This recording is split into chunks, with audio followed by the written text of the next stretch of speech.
नमस्कार विद्यार्थी मित्रांनो, आजच्या भागामध्ये आपण शालेय पाठ्यपुस्तकातील इयत्ता 8वी नागरिकशास्त्र या विषयाचे एकूण 60 प्रश्न पाहणार आहोत. या प्रश्नांचा उपयोग तुम्हाला पेपर 1 आणि पेपर 2 साठी नक्कीच होणार आहे आणि यातून नागरिकशास्त्राच्या प्रश्नांचा सराव तुमचा भरपूर होणार आहे. म्हणून व्हिडिओ हा शेवटपर्यंत पहा आणि आवडल्यास व्हिडिओला लाईक, शेअर आणि सबस्क्राईब करा. पहिला प्रश्न आहे, भारताने कोणत्या प्रकारची शासन प्रणाली स्वीकारलेली आहे? तर या प्रश्नाचं योग्य उत्तर असणार आहे पर्याय क्रमांक ब, संसदीय शासन प्रणाली. तर भारताने संसदीय शासन प्रणाली स्वीकारलेली आहे. प्रश्न दुसरा आहे, भारताच्या संसदेचे द्विगृही मंडळ आहे, त्यापैकी कनिष्ठ आणि प्रथम सभागृह कोणते आहे? तर या प्रश्नाचं योग्य उत्तर असणार आहे पर्याय क्रमांक ब, लोकसभा. तर लोकसभा हे भारताच्या संसदेचे द्विगृही मंडळ आहे आणि ते कनिष्ठ आणि प्रथम सभागृह मानले जाते. पुढचा प्रश्न आहे, राज्यसभेत एकूण किती सदस्य असतात आणि त्यापैकी राष्ट्रपती किती सदस्यांची नियुक्ती करतात? तर या प्रश्नाचं बरोबर उत्तर असणार आहे पर्याय क्रमांक अ, 250 सदस्य आणि 12 नियुक्त.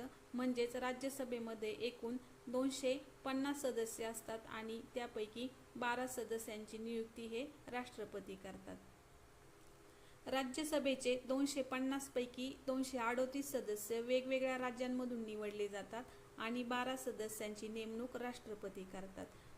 तर चौथा आहे, भारताचे संवैधानिक प्रमुख कोण असतात? तर या प्रश्नाचं बरोबर उत्तर असणार आहे पर्याय क्रमांक क, राष्ट्रपती. तर राष्ट्रपती हे भारताचे संवैधानिक प्रमुख असतात. प्रत्यक्ष देशाचा कारभार पाहणारे वास्तविक प्रमुख कोण असतात? तर प्रत्यक्ष देशाचा कारभार पाहणारे वास्तविक प्रमुख हे प्रधानमंत्री आणि त्यांचं मंत्रिमंडळ असतं. पर्याय क्रमांक ब. प्रश्न 6 आहे, भारताचे लष्कर, नौदल आणि वायुदल या तीनही सेना दलांचे सरसेनापती कोण असतात? तर या प्रश्नाचं बरोबर उत्तर असणार आहे पर्याय क्रमांक क, राष्ट्रपती. तर भारताच्या लष्कर, नौदल आणि वायुदल या तीनही सेना दलांचे सरसेनापती हे राष्ट्रपती असतात. त्यानंतरचा पुढचा प्रश्न आहे, भारताच्या सर्वोच्च न्यायालयाच्या मुख्य न्यायाधीशांची, सरन्यायाधीशांची नेमणूक कोण करते? तर भारताच्या सर्वोच्च न्यायालयाच्या मुख्य न्यायाधीशांची नेमणूक हे राष्ट्रपती करत असतात. पर्याय क्रमांक ड या प्रश्नाचं उत्तर आहे. पुढचा प्रश्न असणार आहे, महाराष्ट्र विधिमंडळाचे हिवाळी अधिवेशन कोठे भरते?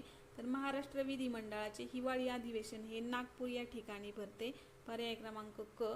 पुढचा प्रश्न असणार आहे, संसदेत कायद्याच्या मसुद्याला काय म्हटले जाते? तर महत्त्वाचा प्रश्न आहे, संसदेमध्ये कायद्याच्या मसुद्याला विधेयक असं म्हटलं जातं. पर्याय क्रमांक अ या प्रश्नाचं बरोबर उत्तर असणार आहे.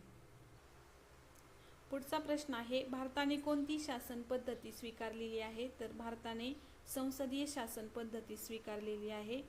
पर्याय क्रमांक ब. पुढचा प्रश्न आहे, संसदीय शासन पद्धतीमध्ये वास्तविक कार्यकारी प्रमुख कोण असतात? तर संसदीय शासन पद्धतीमध्ये वास्तविक कार्यकारी प्रमुख हे पंतप्रधान असतात. पर्याय क्रमांक सी या प्रश्नाचं उत्तर आहे. पुढचा प्रश्न असणार आहे, भारताची संसद किती सभागृहांची बनलेली आहे? तर भारताची संसद ही 2 सभागृहांची बनलेली आहे. पर्याय क्रमांक ब या प्रश्नाचं उत्तर आहे. तर यामध्ये लोकसभा आणि राज्यसभा हे 2 काय आहे? सभागृह आहेत. प्रश्न 4 आहे, लोकसभेचे सदस्य कोण निवडतात? तर लोकसभेचे सदस्य हे जनतेमधून निवडून दिले जातात. म्हणून पर्याय क्रमांक सी या प्रश्नाचं उत्तर आहे. प्रश्न 5 आहे, राज्यसभेला दुसरे कोणते नाव आहे? तर राज्यसभेला दुसरं वरिष्ठ सभागृह असं नाव आहे.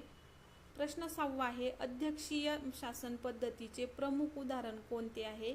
तर अध्यक्षीय शासन पद्धतीचे प्रमुख उदाहरण हे अमेरिका आहे. तर अमेरिका या देशामध्ये अध्यक्षीय शासन पद्धती आहे. पुढचा प्रश्न आहे, भारतात न्यायदानाचे सर्वोच्च स्थान कोणाला आहे? तर भारतात न्यायदानाचे सर्वोच्च स्थान हे सर्वोच्च न्यायालयाला आहे. पर्याय क्रमांक सी. पुढचा प्रश्न असणार आहे, सर्वोच्च न्यायालय कोठे आहे? तर सर्वोच्च न्यायालय हे दिल्ली या ठिकाणी आहे. या प्रश्नाचं उत्तर सर्वांना माहिती असणार आहे. प्रश्न 9 आहे, राज्यातील सर्वोच्च न्यायालय कोणते आहे? तर राज्यातील सर्वोच्च न्यायालय हे उच्च न्यायालय आहे. तर राज्य स्तरावरती सर्वोच्च न्यायालय हे उच्च न्यायालय असणार आहे आणि उच्च न्यायालय मुंबई या ठिकाणी आहे. त्याची 2 खंडपीठे आहे, एक औरंगाबाद आणि एक नागपूर या ठिकाणी. म्हणून आपल्या प्रश्नाचं उत्तर आहे पर्याय क्रमांक सी, उच्च न्यायालय.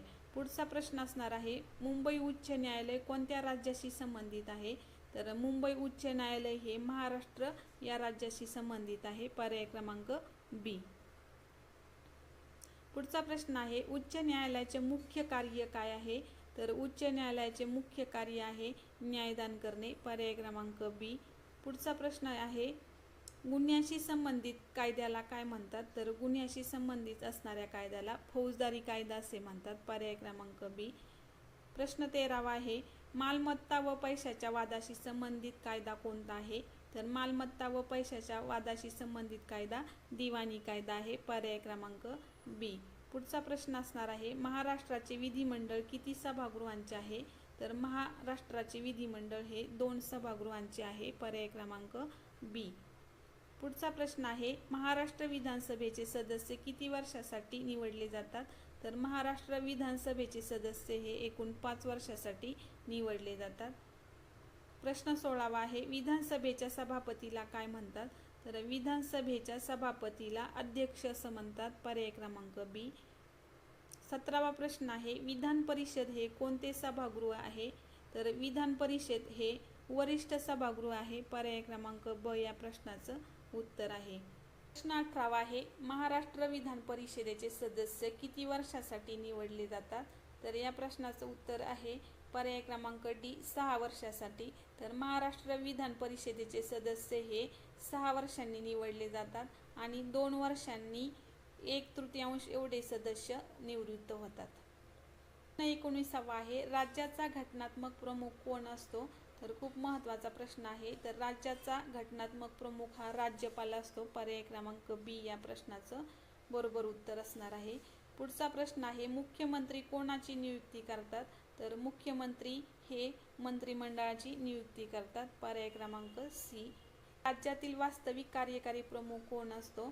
तर राज्यातील वास्तविक कार्यकारी प्रमुख हा मुख्यमंत्री असतो. पर्याय क्रमांक बी. पुढचा प्रश्न आहे, मंत्रिमंडळ कोणाला जबाबदार असते? तर मंत्रिमंडळ हे विधानसभेला जबाबदार असते. पर्याय क्रमांक सी. पुढचा प्रश्न आहे, मंत्रिमंडळाची निर्मिती कोण करतो? तर मंत्रिमंडळाची निर्मिती हे मुख्यमंत्री करत असतात. पर्याय क्रमांक बी. राज्य शासनाचे प्रमुख कार्य कोणते आहे? तर राज्य शासनाचे प्रमुख कार्य आहे कायदे अंमलात आणणे. पर्याय क्रमांक बी. कायमस्वरूपी प्रशासन यंत्रणेला काय म्हणतात? तर महत्त्वाचा प्रश्न आहे, कायमस्वरूपी प्रशासनाला नोकरशाही असं म्हणतात. पर्याय क्रमांक सी. पुढचा प्रश्न आहे, नोकरशाहीतील अधिकारी कोणत्या प्रकारचे सेवक असतात? तर नोकरशाहीतील अधिकारी हे कायमस्वरूपी सेवक असतात. पर्याय क्रमांक बी या प्रश्नाचं उत्तर आहे. पुढचा प्रश्न आहे, राजकीय मंत्री कोण असतात? तर राजकीय मंत्री हे निवडून आलेले प्रतिनिधी असतात. पर्याय क्रमांक ए या प्रश्नाचं बरोबर उत्तर आहे. प्रश्न 28 आहे, राज्यपालांची नियुक्ती कोण करतो? तर राज्यपालांची नियुक्ती हे राष्ट्रपती करत असतात. पर्याय क्रमांक सी या प्रश्नाचं बरोबर उत्तर आहे. पुढचा प्रश्न असणार आहे, विधानसभा विसर्जित करण्याचा अधिकार कोणाला आहे? तर विधानसभा विसर्जित करण्याचा अधिकार हा राज्यपालांना आहे. पर्याय क्रमांक बी. पुढचा प्रश्न आहे, लोकशाहीमध्ये कायद्याचे संरक्षण कोण करते? तर लोकशाहीमध्ये कायद्याचे संरक्षण हे न्यायमंडळ करते. पर्याय क्रमांक बी या प्रश्नाचं उत्तर आहे. न्यायमंडळाचे मुख्य कार्य काय आहे? तर न्यायमंडळाचं मुख्य कार्य आहे न्यायदानाचं. महत्त्वाचं कार्य आहे न्यायमंडळाचं न्यायदान करणं. सर्वोच्च न्यायालयाचे न्यायाधीश कोण नियुक्त करतात? तर सर्वोच्च न्यायालयाचे न्यायाधीश हे राष्ट्रपती नियुक्त करतात. पर्याय क्रमांक बी या प्रश्नाचं बरोबर उत्तर आहे. पुढचा प्रश्न आहे, फौजदारी कायद्यात कोणत्या बाबी येतात? तर फौजदारी कायद्यामध्ये चोरी व खून या बाबी येतात. पर्याय क्रमांक बी. 34वा प्रश्न आहे, दिवाणी कायद्यात कोणत्या बाबींचा समावेश होतो? तर दिवाणी कायद्यामध्ये मालमत्तेचे जे वाद असतात त्यांचा दिवाणी कायद्यामध्ये समावेश होतो. पर्याय क्रमांक सी. पुढचा प्रश्न आहे, महाराष्ट्र विधानमंडळाचे कनिष्ठ सभागृह कोणते आहे? तर महाराष्ट्र विधानमंडळाचे कनिष्ठ सभागृह हे विधानसभा आहे. पर्याय क्रमांक बी या प्रश्नाचं बरोबर उत्तर आहे. प्रश्न 36 आहे, विधानसभेचे सदस्यांना काय म्हणतात? तर विधानसभेच्या सदस्यांना आमदार असं म्हणतात, पर्याय क्रमांक बी. पुढचा प्रश्न आहे, विधान परिषद सदस्यांना काय म्हणतात? तर विधान परिषद सदस्यांना विधान परिषद सदस्य असं म्हणतात, पर्याय क्रमांक सी या प्रश्नाचं बरोबर उत्तर आहे. पुढचा प्रश्न आहे, मुख्यमंत्री कोणाला जबाबदार असतात? तर मुख्यमंत्री हे विधानसभेला जबाबदार असतात. पुढचा प्रश्न आहे, राज्यातील प्रशासन चालविण्यास मदत करणारी यंत्रणा कोणती आहे? तर राज्यातील प्रशासन चालवण्यासाठी मदत करणारी यंत्रणा म्हणजेच नोकरशाही यंत्रणा. प्रश्न 40वा आहे, नोकरशाहीचे महत्त्व कशासाठी आहे? तर नोकरशाहीचे महत्त्व हे प्रशासन सुरळीत चालवण्यासाठी आहे. प्रश्न पुढचा आहे, संसदेचे प्रमुख कार्य कोणते आहे? तर संसदेचं प्रमुख कार्य आहे कायदे करणे. भारताचे राष्ट्रपती कोणत्या सभागृहाचा भाग असतात? तर पर्याय क्रमांक सी या प्रश्नाचं उत्तर आहे संसद. पुढचा प्रश्न आहे, राज्यातील मंत्रिमंडळाचा प्रमुख कोण असतो? तर राज्यातील मंत्रिमंडळाचा प्रमुख हे मुख्यमंत्री असतात, पर्याय क्रमांक बी. कायद्याचे स्पष्टीकरण कोण करते? तर कायद्याचे स्पष्टीकरण हे न्यायालय करत असते, पर्याय क्रमांक बी. उच्च न्यायालयाखाली कोणती न्यायालये असतात? तर या प्रश्नाचं उत्तर आहे पर्याय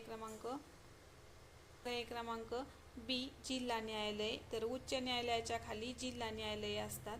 विधान परिषद कायमस्वरूपी सभागृह का मानले जाते? तर विधान परिषदेचे कधीही विसर्जन होत नाही, म्हणून विधान परिषद कायमस्वरूपी सभागृह मानले जातं, पर्याय क्रमांक ए या प्रश्नाचं उत्तर आहे.